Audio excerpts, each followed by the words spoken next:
வணக்கம் மாணவர்களே, இப்போ அந்த வீடியோவில் 11ஆம் வகுப்பு குவார்ட்டர்லி எக்ஸாமுக்கான கம்ப்யூட்டர் சயின்ஸ் கொஸ்டின் தான் வந்து பார்த்துக்கிட்டு இருக்கோம். இது வந்து இப்போ 2025 எக்ஸாமுக்கான ஒரு மாடல் கொஸ்டின் தான். இதே கொஸ்டின் கூட உங்களுக்கு வரலாம். ஸோ இந்த கொஸ்டினை நீங்கள் ஒமிட் பண்ணாமல் எல்லாத்தையும் படிச்சுக்கோங்க. ஃபஸ்ட்டு வந்து நமக்கு 1 வேர்ட்ஸ் கொடுத்துருக்காங்க கம்ப்யூட்டர் சயின்ஸு. இது வந்து இங்கிலீஷ் மீடியத்துக்கான கொஸ்டின்ஸ். இது தமிழ் மீடியத்துக்கும் நீங்கள் வந்து இதில் இருக்க கொஸ்டின்ஸாக நீங்கள் பார்த்தீங்கனாலே உங்களுக்கு கொஞ்சம் புரியும். நீங்கள் அதை பார்த்து நீங்கள் வந்து குறிச்சிக்கோங்க.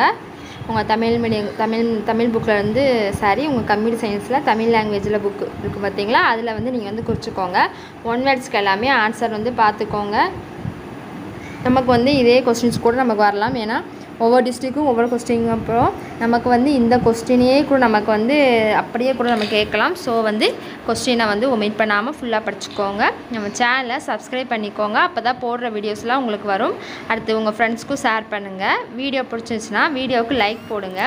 உங்களுக்கு வந்து வேறு ஏதாவது பாடத்துக்கு வந்து கொஸ்டின்ஸ் வேணால் நீங்கள் கீழே கமெண்ட் பண்ணிங்கன்னா நான் உங்களுக்கு அடுத்த வீடியோஸில் வந்து அதற்கான கொஸ்டின்ஸ்லாம் நான் வந்து போடுவேன். இப்போ பார்த்திங்கன்னா இதில் 15 1 வேர்ட்ஸ் முடிஞ்சிச்சா. அது பார்த்திங்கன்னா 2 மார்க் கொஸ்டின்ஸ். அதில் வந்து பார்ட் 2ல 2 மார்க்ஸ் கொஸ்டின் கொடுத்துருக்காங்க. எனி 6 மட்டும் எது சொல்லியிருக்காங்க. அது 24வது கொஸ்டின் வந்து கம்பல்சரி கொஸ்டின்ஸ். ஸோ இப்போ வந்து நீங்கள் வந்து அதில் 6 கொஸ்டின் மட்டும் நீங்கள் படிக்கக்கூடாது. இதுக்கு எல்லா கொஸ்டின் படிச்சுக்கோங்க. படிச்சிட்டிங்கன்னா இருந்து கண்டிப்பாக உங்களுக்கு கொஸ்டின்ஸ் வந்துடும். நீங்கள் அதை எழுதிடுவீங்க. உங்களுக்கும் ஈஸியாக மார்க் வந்து கிடச்சிடும். அடுத்து பார்ட் 3லே அதே மாதிரி தான் 3 மார்க் கொஸ்டின்ஸ் வந்து கொடுத்துருக்காங்க. அதில் வந்து எத்தனை கொஸ்டின் சொல்லியிருக்காங்க பாருங்கள், 6 கொஸ்டின் தான். அதே மாதிரி கொஸ்டின் நம்பர் 33யும் என்னது ஒரு கம்பல்சரி கொஸ்டின். நீங்கள் மித்த கொஸ்டினில் வந்து ஒரு 5 கொஸ்டின் எழுதிட்டு 33 கொஸ்டின் வந்து கண்டிப்பாக வந்து நீங்கள் எழுதணும். இதில் பார்த்தீங்கன்னா டிமார்கன்ஸ்லாம் கேட்டிருக்காங்க. What is abstraction, differentiate copy and move. காப்பிக்கும் மூவுக்கும் வந்து டிஃப்ரென்ஷியேட் கேட்டிருக்காங்க. அது write the syntax and purpose of சுவிட்ச் ஸ்டேட்மெண்ட் கேட்டிருக்காங்க. அடுத்து பார்ட் 4ல் பார்த்தீங்கன்னா 5 மார்க் கொஸ்டின்ஸ். 5 மார்க் கொஸ்டின்ஸ் நமக்கு வந்து எப்படி கேட்டிருக்காங்க, அல்லது டைப்பில் கேட்டிருக்காங்க.